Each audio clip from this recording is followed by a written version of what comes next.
تو وہ بھی ہمارے لیے حلال ہے. تو پتہ یہ چلا کہ تمام مردار وہ اسی طرح حرام ہے جس طرح قرآن نے حرام قرار دیا, اس میں سمندر کا اور خشکی کا فرق نہیں ہے. تو ان مردار میں دو چیزوں کو حدیث میں مستثنیٰ کیا گیا ہے, صرف مچھلی اور اس کو ٹڈی کو.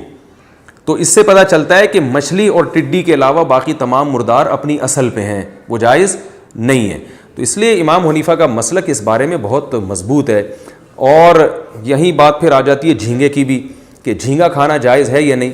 تو فقہ حنفی میں جھینگا بھی ہماری رائے کے مطابق جائز نہیں ہے. اس کی وجہ یہ ہے کہ مچھلی جب حلال ہے تو مچھلی یا تو ہم میڈیکل سائنس سے پوچھیں گے کہ یہ جھینگا مچھلی کی قسم میں ہے یا نہیں ہے, یا ہم عرف سے پوچھیں گے.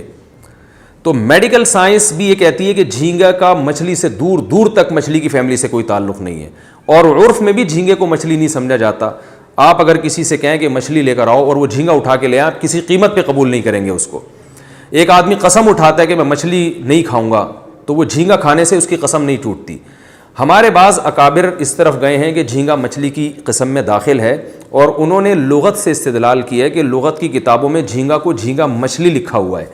تو وہ بھی ہمارے بزرگ ہیں, اکابر ہیں. لیکن حضرت مفتی رشید احمد صاحب رحمہ اللہ تعالیٰ اور حضرت مولانا یوسف جھانوی صاحب رحمہ اللہ تعالیٰ کی رائے یہ تھی کہ ان حضرات نے جو استدلال کیا ہے نا ڈکشنری سے, کہ لغت میں جھینگے کو مچھلی لکھا ہوا ہے, تو فرمائے ڈکشنری سے استدلال درست نہیں ہے.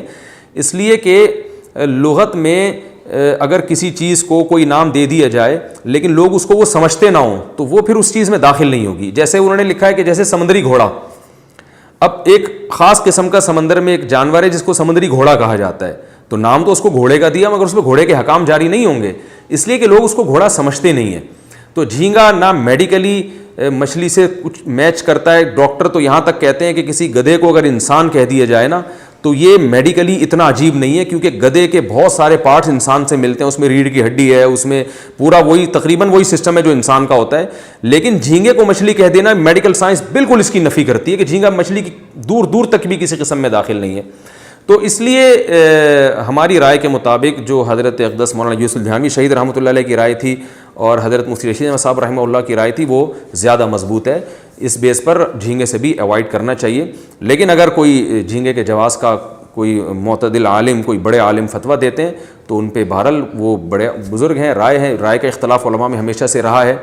تو لیکن میں ایک بات یہ کہتا ہوں کہ اتنی ساری اللہ نے چیزیں کھانے کے لیے پیدا کی ہیں, مچھلیوں کی اتنی ساری قسم ہے, تو آپ ان چیزوں کو کھاؤ نا. جو مچھلیاں ہی سینکڑوں اقسام کی اللہ نے پیدا کی ہیں, تو آپ کیوں جھینگے کی طرف جا رہے ہو جو اختلافی چیز ہے. تو اس لیے اس میں جو ہے وہ اگر مچھلی نہیں مل رہی آپ کو, یا سمندر میں آپ سفر کر رہے ہو اور کھانے کو ترس رہے ہو, تو ٹھیک ہے پھر چلیں جھینگا کھا لیں آپ. لیکن اس میں ایک بات یہ ضرور ہے کہ اس میں میری ایک ذاتی رائے یہ ہے کہ جن قوموں کو جھینگا کھانے کی عادت پڑ چکی ہے, جو باپ دادا سے کھاتے چلے آ رہے ہیں, جیسے بنگلہ دیش میں بہت زیادہ جھینگا آج سے نہیں صدیوں سے کھایا جا رہا ہے, تو علماء خود ایک اصول بیان کرتے ہیں کہ کسی قوم سے عادت چھڑوانا یہ بہت مشکل کام ہے. تو پھر اس میں یعنی لچک پیدا ہو جاتی ہے مسئلے میں.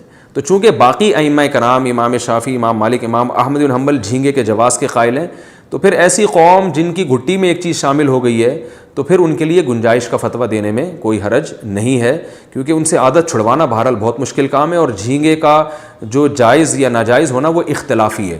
تو اختلاف جب کسی چیز میں پیدا ہو جائے تو یعنی حرج سے بچانے کے لیے پھر اس میں گنجائش کا فتویٰ دیا جا سکتا ہے. تو اس لیے میں یہ کہتا ہوں کہ جن کے پورے خاندانوں میں ہمیشہ سے یہ رواج رہا ہے, احتیاط تو یہ ہے کہ وہ چھوڑ دیں. لیکن اگر وہ نہیں بھی چھوڑتے تو وہ اس معاملے میں امام شافعی رحمہ اللہ تعالیٰ کے فقہ کو فالو کر لیتے ہیں, تو انشاءاللہ اس میں کوئی حرج نہیں ہوگا اور امید ہے کہ گناہ نہیں ہوگا. لیکن بہرحال اوائڈ کریں تو زیادہ بہتر ہے. یہ تو تھا جھینگے کا مسئلہ. لیکن جھینگے کا بزنس اور کاروبار بہرحال جائز ہے. اس کی جواز کی وجہ یہ ہے کہ میں نے بتایا کہ ناجائز کاروبار وہی ہوتا ہے کسی یعنی چیز کو بیچنا جب اس کے ناجائز ہونے پر ائمہ کرام کا اتفاق ہو جائے, پھر اس کا بزنس ناجائز ہوتا ہے. تو کھانے میں تو احتیاط کے پہلو کو ترجیح دی جائے گی, لیکن بزنس جھینگے کا بہرحال اس کو علماء جائز قرار دیتے ہیں, کیونکہ باقی تین ائمہ جو اہل سنت والجماعت ہی کے ائمہ کرام ہیں, امام احمد, امام مالک اور امام شافعی, وہ چونکہ اس کو جائز سمجھتے ہیں. تو کیونکہ عالم اسلام میں یہ مسئلہ اتفاقی نہیں ہے, تو اس لیے بزنس کی اس میں گنجائش ہے.